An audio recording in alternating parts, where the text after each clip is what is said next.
দেখা যাচ্ছে যে ওর কিছু অস্বাস্থ্যকর পরিবেশ কিছু পাওয়া গেছে এবং ওনারা আগের দিনের যে খাবারটা সেটা ফ্রিজে নতুন আজকে যে মেরিনেট করা খাবার এর সাথে প্রসেস করা খাবারের সাথে একসাথে রেখেছে। জাতীয় ভোক্তা অধিকার সংরক্ষণ অধিদপ্তরে শ্রদ্ধা মহাপরিচালক স্তরের নির্দেশনা অনুযায়ী সারা দেশে একযোগে অভিযান পরিচালনা করা হয়েছে। তো এরই অংশ হিসেবে আমরা যে কাকরাইল পল্টন এলাকাতে অভিযান পরিচালনা করলাম।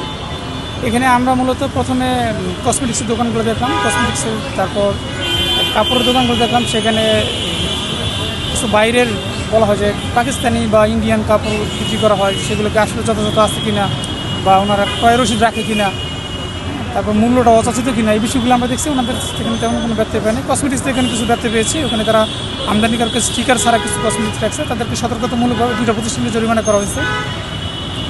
আর এখানে আমরা একটা রেস্টুরেন্ট দেখলাম যে এখানেও দেখা যাচ্ছে যে ওর কিছু অস্বাস্থ্যকর পরিবেশ কিছু পাওয়া গেছে এবং ওনারা আগের দিনের যে খাবারটা সেটা ফ্রিজে নতুন আজকে যে মেরিনেট করা খাবার এর সাথে প্রসেস করা খাবারের সাথে একসাথে রেখেছে। তো এই বিষয়গুলো আমলে নিয়ে ওনাদেরকে যত সতর্কতামূলকভাবে জরিমানা করা হয়েছে। আজকে মূলত 3টা প্রতিষ্ঠানকে জরিমানা করা হয়েছে, 14,000 টাকা জরিমানা করা হয়েছে। আর আমাদের সারা দেশে যে অভিযান আছে সেটা অব্যাহত থাকবে।